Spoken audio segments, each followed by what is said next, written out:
नमस्कार. आपलं खूप खूप स्वागत आहे आमच्या अल्टिमेट डायबिटीस मॅनेजमेंट प्रोग्राम मध्ये. मला डायबिटीज झाला आहे. मला खूप टेन्शन आलेलं आहे. मला खूप काळजी, चिंता आहे. प्लस मला स्ट्रेस होता आणि त्यानंतर मला डायबिटीज सुरू झाला किंवा मला डायबिटीज सुरू झाल्यानंतर बऱ्याच जणांशी कार्यक्रमामध्ये चर्चा केल्यानंतर वेगवेगळ्या गोष्टी, वेगवेगळ्या शॉकिंग गोष्टी ऐकून आता स्ट्रेस सुरू झालेला आहे. आज आपण कोणत्या टॉपिकवर बोलणार आहोत हे लक्षात आलंच असेल.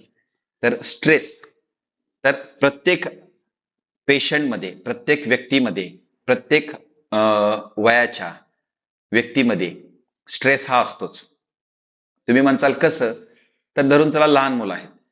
लहान मुलांना एक्झाम जवळ आली किंवा सुट्ट्या संपल्यात आणि अभ्यासाचं कंप्लिशन करायचंय, स्ट्रेस आला.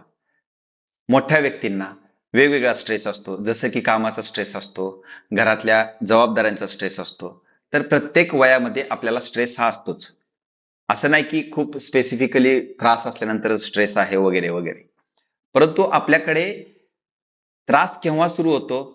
तर ज्यावेळेस आपण त्या स्ट्रेसच्या अगेन्स्ट आपली जी काही कोपिंग मेकॅनिझम आहे, त्या रागाविरुद्ध, त्या चिंतेविरुद्ध, त्या टेन्शन विरुद्ध, काळजी, चिंता, भीती, टेन्शन ह्या वेगवेगळ्या निगेटिव्ह इमोशन्सच्या अगेन्स्ट आपली जी काही कोपिंग मेकॅनिझम आहे, त्याच्यामध्ये प्रॉब्लेम आल्यानंतर तो घातक राहतो.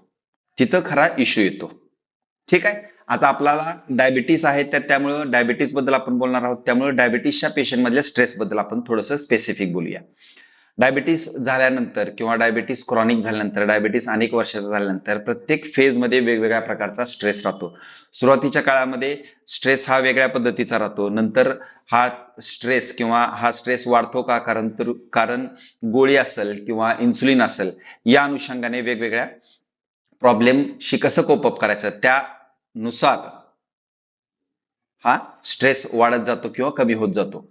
मग डायबिटीसच्या पेशंटमध्ये स्ट्रेस का महत्वाचा आहे? कारण बघा तुम्ही, स्ट्रेस हा वेगवेगळ्या मगाशी सांगितल्याप्रमाणे लेवलचा असतो. तसंच फिजिकल बॉडीमध्ये किंवा मेंटल इमोशनल लेवलवरती त्याचं अफेक्शन वेगवेगळं असतं. जसं की आता कुणाला स्ट्रेस आला की मसल एकदम, आपण कसं म्हणतो, एकदम घट्ट पकडल्यासारखं होतं किंवा टाइटनिंग व्हायला लागतं किंवा कुणाला स्ट्रेस असल्यानंतर पित्ताचा त्रास वाढतो किंवा पित्त वाढल्यानंतर स्ट्रेस वाढतो, स्ट्रेस वाढल्यानंतर पित्त वाढतं.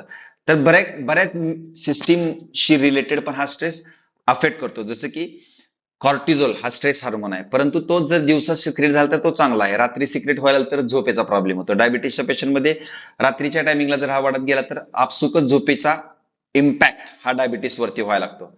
तर असं हे वेगवेगळ्या पद्धतीनं, वेगवेगळ्या वयामध्ये, वेगवेगळ्या पेशंटमध्ये वेगवेगळ्या पद्धतीनं हा स्ट्रेस मॅटर करतो. राईट. तर आपण याच्याशी रिलेटेड थोडस सविस्तर स्टेप बाय स्टेप व्हिडिओ काढूया आणि त्याबद्दल चर्चा करूया. मग स्ट्रेसमध्ये आपण काय करू शकतो? तर खूप सोप्या गोष्टी आहेत. तुम्ही छोट्या छोट्या गोष्टींचा सहारा घेऊ शकता. जसं की तुम्ही अनुलोम विलोम करा, दोन्ही नॉस्ट्रिलनी ब्रिदिंग करा, ब्रिदिंग होल्ड करा, ब्रिदिंग सावकाश करा. ठीक आहे. सावकाश श्वास आत घ्या, होल्ड करा, सावकाश श्वास सोडा, होल्ड करा. किंवा भ्रामरी प्राणायाम आहे, त्याचाही तुम्ही उपयोग करून घेऊ शकता. अशा बऱ्याच गोष्टी याच्यामध्ये आपण करू शकतो. सविस्तर डायबिटीसच्या पेशंटनी काय काय केलं पाहिजे, स्ट्रेस मॅनेजमेंट कशी केली पाहिजे, याबद्दल तुम्हाला अजून सविस्तर जर माहिती पाहिजे असेल तर खालील दिलेल्या लिंकवरती क्लिक करा, आपली फ्री अपॉइंटमेंट बुक करा आणि आपली डायबिटीस मधील आणि इतर पण स्ट्रेस बद्दल जर तुम्हाला काय प्रॉब्लेम असेल त्याबद्दल तुम्ही सविस्तर वैयक्तिक फ्री अपॉइंटमेंट घेऊन आपण हा कॉल घेऊन ह्या गोष्टीतून कसं बाहेर पडायचं हे समजून घेऊ शकता. Thank you very much.